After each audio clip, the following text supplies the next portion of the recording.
அனைவருக்கும் வணக்கம். இந்த வீடியோ 4ஆம் வகுப்பு சமூக அறிவியல் பருவம் 2 தொகுத்தறி மதிப்பீடு, அதாவது 2024ஆம் ஆண்டு 23/12/2024 அன்று நடைபெற்ற தேர்வுக்கான வினாத்தாள் மற்றும் அதற்குண்டான விடைகளை தான் இப்போ நம்ம பார்த்துட்ருக்குறோம்.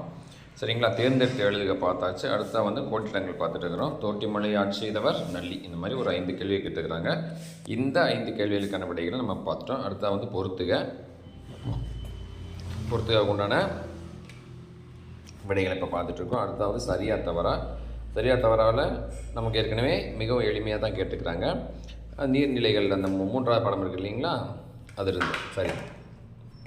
2வது பாடத்தின கேள்விகள்.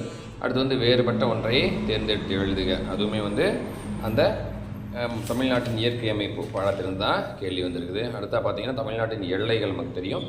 வடமேற்கில் கர்நாடகம், மேற்கில் கேரளம், நேர் வடக்கு ஆந்திரம், கிழக்கே வங்காள விழா, தெற்கே இந்திய பெருங்கடல், அதுதான் கேட்டுக்கிறாங்க. அடுத்த ஒரு பாரா கொடுத்துட்டு அதிலிருந்து படித்து பார்த்து நம்ம கேள்விகள் விடை எழுத மாதிரி கொடுத்துருக்காங்க. மிகவும் எளிதாகத்தான் இருக்கிறது.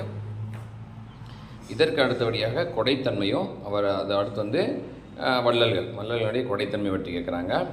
பாட்டிசிப்போருக்கு ஊர்கள் வழங்கியது வல்வில் ஓரி, குடியிருப்புகள் கட்டித்தந்தது ஆய், முல்லைக்கு தேர் வழங்கியது பாரி, மயிலுக்கு போரி வழங்கியவர் வேகர், அதியமான் அவ்வைக்கு நெல்லிக்கினி வழங்கினார். அடுத்தா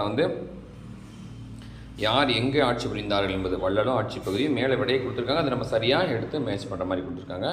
அடுத்து தமிழ்நாட்டின் காடுகளின் வகைகள் நமக்கு தெரியும். பசுமை மாறா காடுகள், இலையுதிர் காடுகள், அலையாத்தி காடுகள், சதுப்பு நிலக்காடுகள்னு சொல்லுவோம். அலையாத்தி காடுகளை சதுப்பு நிலக்காடுகள் என்றும் சொல்லலாம். அடுத்து 5 வகையான 5 வாகனங்களும் போக்குவரத்தும் கொடுத்து கேட்டுருக்காங்க, எழுதியிருக்கிறோம். அடுத்தா என்ன பண்ணோம், நம்ம மேப்பில் குறிக்கிறோம். சரிங்களா? வங்காள விரிகுடா கிழக்கு பக்கம், ஆந்திரா வடக்கு, கர்நாடகா வடமேற்கு, மேற்கே கேரளா, தெற்கே இந்திய பெருங்கடல். நன்றி, வணக்கம்.